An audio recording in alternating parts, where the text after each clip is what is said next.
दो चीजें केजरीवाल जी कह रहे हैं कि टाइम से पहले कर लेते हैं और पैसे बचाते भी हैं।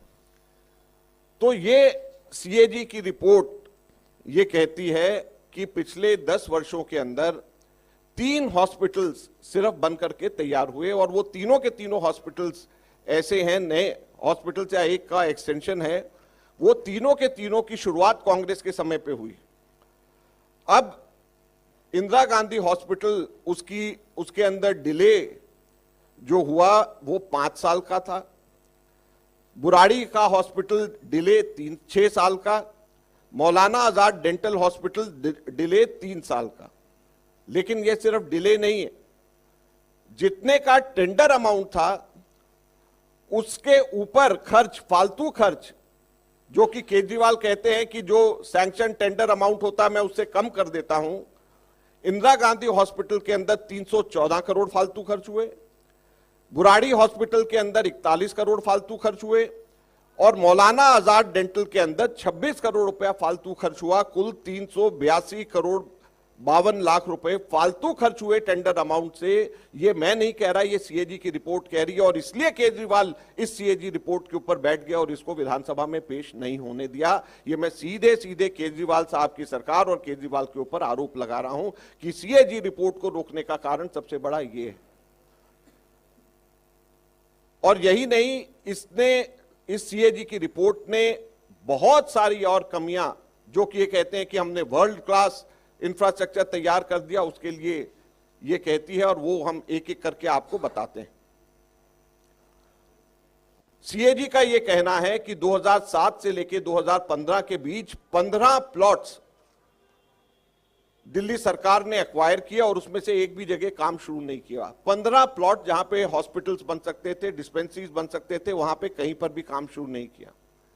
यही नहीं, 2016-17 से लेकर के 2021-22 तक इंफ्रास्ट्रक्चर प्रोजेक्ट्स में जितने पैसे सैंक्शन हुए उसमें से 2623 करोड़ रुपया लैप्स हो गया, खर्च ही नहीं कर पाए। और ये वो समय है, अगर आप याद रखें, जब कोविड आ रहा था।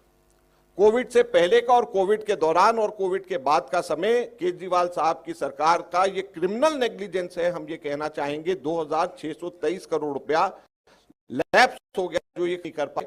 आज इनको इस चीज का भी जवाब देना पड़ेगा। यही एक कारण था जिसकी वजह से इन्होंने वहां पे सीएजी की रिपोर्ट पेश नहीं करी। कोविड के दौरान कुल केंद्र सरकार से 635 करोड़ रुपए इनको मिले, और उसमें से 635 करोड़ में से 360 करोड़ रुपया खर्च ही नहीं कर पाए। दिल्ली में कोविड के दौरान लाशों का अंबार था, हॉस्पिटल बेड्स नहीं थे, आईसीयू नहीं थी, ऑक्सीजन नहीं था, और केंद्र सरकार से जो ग्रांट दिल्ली को मिला उसमें से 56% ये खर्च ही नहीं कर पाए। लैप्स हो गया, जो पैसा इनको केंद्र सरकार को वापस करना पड़ा। तो इससे बड़ा कोई क्रिमिनल नेग्लिजेंस नहीं हो सकता, जहां पर एक और लोग ऑक्सीजन को तरस रहे, बेड्स को तरस रहे, अलग अलग चीजों को कोविड के दौरान तरस रहे। 635 करोड़ में से 360 करोड़ रुपया इनको वापस केंद्र सरकार को कर दिया, जो इनके पास में पैसे आए हुए इनसे खर्च नहीं हुए। आप लोग भी मीडिया के तरफ से बहुत बजट अनाउंसमेंट्स को बड़े बड़े हाईलाइट करके आप लोग लिखते हैं। 2016 कोविड से 2 साल पहले से लेकर के 2020-21 तक 4 बजट्स के अंदर इन्होंने अनाउंस किया, अलग अलग बजट्स में, कि हम 32,000 बेड्स दिल्ली के अंदर लेकर के आएंगे, बनाएंगे हॉस्पिटल्स में। किसी साल कहा 10,000 बनाएंगे, किसी साल कहा 15,000 बनाएंगे, किसी साल कहा 3,000 बनाएंगे, किसी साल कहा 5,000 बनाएंगे, ऐसा करके 32,000 बेड, और सब जगह खूब बढ़िया से अखबारों के अंदर हेडलाइंस बटोरी। लेकिन 32,000 बेड्स के अनाउंसमेंट के विरोध में, के अगेंस्ट में कितने टोटल बेड्स बने?